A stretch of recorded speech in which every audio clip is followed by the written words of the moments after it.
marami naglabasan sa social media kahapon na nabanatan tayo. Siguro it was just born out of anger na I said na bend the law to please the people. What I meant was bend the law to for humanitarian reasons. Kasi when you say bend the law, you enforce the law because of yung flexibility at saka yung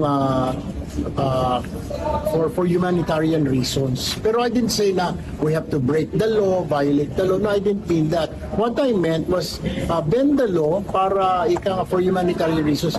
On this issue about returning the money, yung sinasabi ko, isang tabi muna natin yung batas. Kasi sinasabi, may batas daw yung restitution. We have to follow the due process. Pero sinasabi ko, baka pwedeng hindi. Diretso nila kung talagang kagaya nga sinasabi ni Secretary Remulla, baka yung voluntary nila isurrender, hindi na tayo dadaan sa korte. Yung dinasabi ng Malacanang sa mga press release ngayon galing ng Malacanang na they believe na dapat isurrender na muna ng mga Diskaya at saka yung mga witnesses na papasok dyan sa protective custody, yung kanilang mga nakuha mula sa gobyerno. And that's what I meant. Thank you po.